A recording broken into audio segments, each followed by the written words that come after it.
গত মুহররমের আগে বলছিলাম এই গজলটা আজকে দেখলাম ৩০ লক্ষ লোক শুধু একটা চ্যানেলে দেখছে, আর মোট ২৮টা চ্যানেল দেখেছিলাম, মোট ৬ কোটি লোকে শুনেছে। এই বাংলাদেশের এই পাগল ছেলেটার গজল ৩০ কোটি লোকে শুনে মারহাবা জোরে বলবেন না? সারা বিশ্বের মধ্যে এই গজলটার প্রভাব পড়েছে।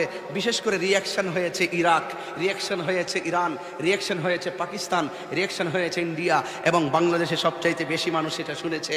এই জন্য আমি কি বলছিলাম, মুঝে কুফাওয়ালো মুঝে কুফাওয়ালো মুসাফির না সমঝো मैं आया नहीं है बुलाया गया हो कि मेहमान बना कर सताया गया हो।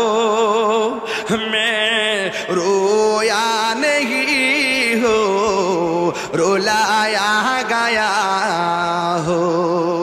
खुदा जाने कैसी है ये मेज़बानी, बहादुर पियासो कहे बंद पानी।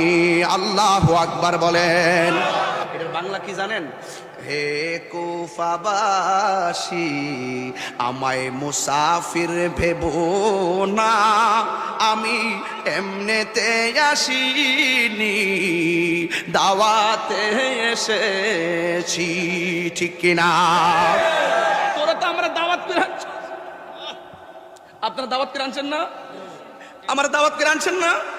আমার যদি দামসাইল আসার পরে, মাঝখানে আসার পরে আমার গলায় ছুরি চালাই দিতেন, এটা কি নাফরমানি নয়? ইমাম হুসাইন বলছেন তোরা তো আমার দাওয়াত করে আনছস, আমি তো মুসাফির হয়ে আসি নাই, দাওয়াত করে আইন না। এই তোরা ফুরাতের পানি বন্ধ করছো, তোরা না কইছে আমাদেরকে মেহমানদারি করবে। খুদা জানে কেসে কে মেহমানদারি, আল্লাহই জানে এটা কেমন মেহমানদারি।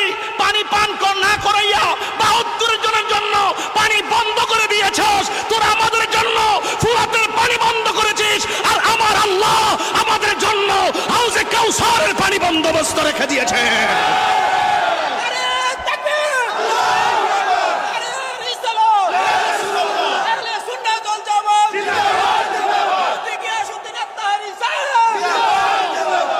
তোরা পানি বন্ধ করেছিস, এটা বাংলা হলো, বাংলা। উর্দু বলছি তো ভাই, বাংলা হলো হে কুফাবাসী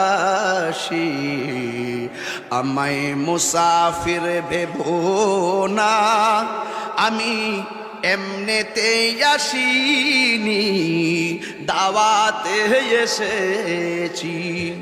আল্লাহ জানে এ কেমন মেহমানদারি, ৭২ পিপাসায় মরে দিলে পানি বন্ধ করে।